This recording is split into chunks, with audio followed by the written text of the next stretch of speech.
In this video, I'll be explaining the concepts that you should know to get started out as a witch on Path of Exile 2. The witch class really specializes in dealing with huge hordes of enemies, but to achieve this, you need to understand how a few of the key skills work. And to get the most out of your crowd DPS, you're going to want contagion and essence drain mainly, and then unearth supplements this. The way that contagion works is every time an enemy dies while it has contagion on it, all chaos damage over time is going to be spread to other nearby enemies, and it will refresh the entire duration of any of the damage over times that are on it. And every time it spreads, it also increases the damage by 100% up until it gets to 4 times damage. Once you're at 4 times damage, you're going to be melting enemies really fast. So the main idea here is, since Essence Drain also does chaos damage over time, you want to have Essence Drain and Contagion on an enemy when it dies, and then have it close enough to another enemy to spread it. And if an enemy isn't close enough to spread Contagion, you can resurrect the enemy with Unearth, and it will still have Contagion so long as you do it close enough to the enemy's death. So then that resurrected minion can spread Contagion. And I'll show you what that looks like just with Essence Drain and Contagion, because those are the fundamentals for high DPS on crowds. So I'm going to use Contagion on an enemy, and then Essence Drain it. And I want to finish off whatever enemy that I use that on, and then it'll spread to all the enemies close to it. And then all I need to do is round up these enemies, and they'll keep spreading the damage to each other, and it will keep increasing. You can chain enemies around like this, and you don't even have to attack if you're good enough at just rounding up the enemies. And you can just keep building the damage and keep that damage cap of 400 times, and keep that damage cap of 400%. So that's what it looks like with just Essence Drain and Contagion. But there are going to be scenarios when an enemy is not close enough to other enemies for Contagion to spread. And in this case, you want to use your Essence Drain and Contagion and then finish off the enemy. And then you want to use your Unearth to resurrect that immediately. And these enemies will be able to spread, or these minions will be able to spread Contagion. This way you're not so limited to just relying on Contagion spreading from enemies being close enough when they die.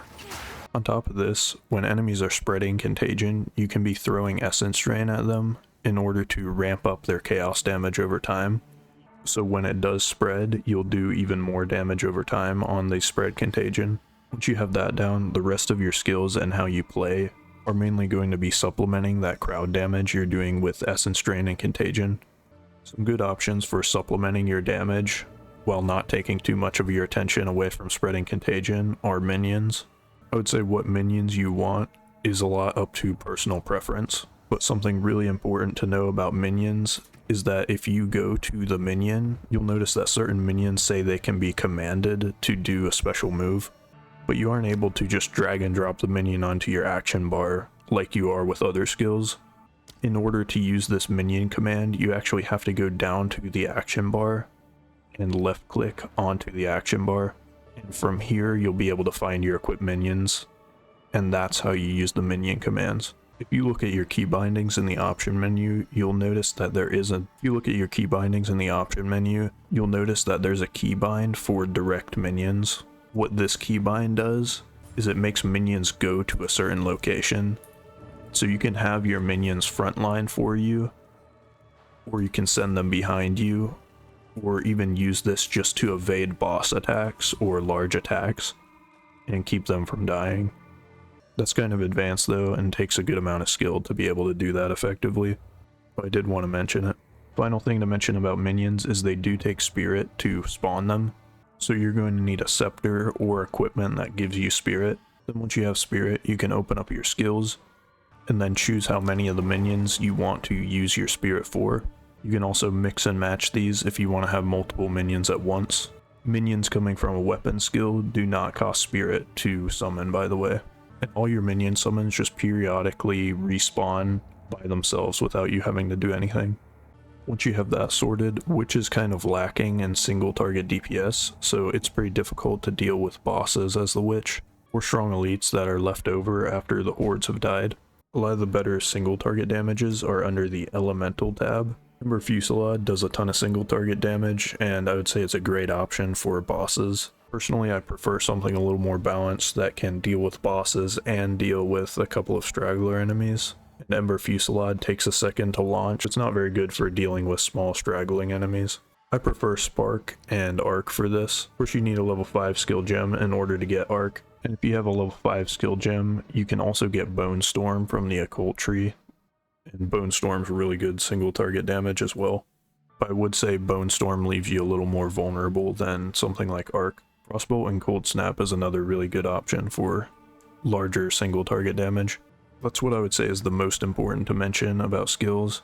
Other than that, Bone Cage can increase your survivability by holding back enemies and getting them stuck. And Pain Offering can be really good if you're heavily spec'd into minions. Moving on to gear, if you want to do the most with Contagion, you're going to want to be using a Withered Wand in your main hand. And that's because the Withered Wand's Chaos Bolt is going to give stacks of Wither on enemies, which makes them more vulnerable to Chaos damage. So you'll be doing more Chaos damage to them, and your Contagion's going to do more damage if you hit them with stacks of Wither. And in your offhand, I would recommend a Scepter. What Scepter you want is a lot up to personal preference. I like Scepters that have a skill that give minions just for the free minions. But a Scepter with skills like Discipline to buff your minions are also really good. I'm not going to get too much into armor just because I think it's a little outside the scope of this video. But what armor you want depends on how you spec a lot, which does have a lot in their skill tree that's going to supplement energy shields. So if you go that route where you're speccing into energy shield, then you're definitely going to want to prefer energy shield a lot on your equipment. Aside from that, what I would say is the most important is movement speed. And that's because having a lot of movement speed will increase your survivability. It'll allow you to dodge boss attacks, and it will allow you to kite enemies in order to spread contagion and round them up more effectively. Other than that, you might want to get some intelligence gear just so that you can spec into skills, because some skills will take a lot of intelligence in order to use. So let's get into the skill tree now. Going for DPS, you're going to want to go on the spell and minion first, and go on the tree to the left and keep following this increased spell and minion damage. Then get raw destruction, and once you get raw destruction, you're going to have a question to ask yourself. That is, do you want to do more single target damage, deal with bosses and straggling elites more? Do you want to kill crowds of enemies really quickly? Or do you want a balance of both? If you want to kill crowds of enemies really quickly from raw destruction, you're going to want to go up one, grab this spell and minion damage, and then go to the right and grab this chaos damage, then grab this entropy, and that will increase your chaos damage by a lot, and increase your contagion damage and its ability to spread a lot. Once you have entropy, go back down to raw destruction, take a left, and then follow these attributes. We're going to follow this spiral here and grab all of these chaos damage nodes until you get this spiral into insanity, which is going to increase your chaos damage significantly. After that, I would recommend going for raw destruction, grabbing these two cast speed nodes, coming up here, and grabbing these spell critical hit chances. Essence Drain can critical hit, by the way, so this is still increasing your chaos damage. Grab critical overload, and keep ascending here. Then once you get up to this node, take a right, and then go down here, go to here, and then we're going to grab this chaos damage and get all of these. If you want to prioritize single target damage more, once you get to raw destruction, go to your right and grab these two cast speeds, then go up and grab all of these nodes here for spell critical hit chance and damage. Then once you have this last spell critical damage, head up to this node, take a right, grab this attribute, and then follow this spell damage tree here until you get potent incantation. Then you can come back here and then follow these nodes up, take a left, and grab all these spell critical damages and chances here. Finally, if you want to go for a balance, once you're at raw destruction, grab this spell and minion damage, grab this chaos damage and entropy, head back down here, grab cast speed and practice signs, grab all of these nodes, And then once you have this spell critical damage, head up.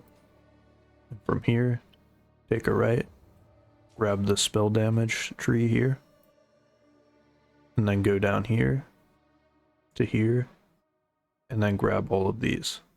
Keep in mind, if you're high enough level, you can go beyond all of this. I feel this is adequate for showing a general direction of where to start out. That's it for this video. Hopefully it helped you understand Witch a lot better. I'm planning to do much more in-depth and specific coverage on some of the topics in this video in the future, so feel free to subscribe if you want to see that.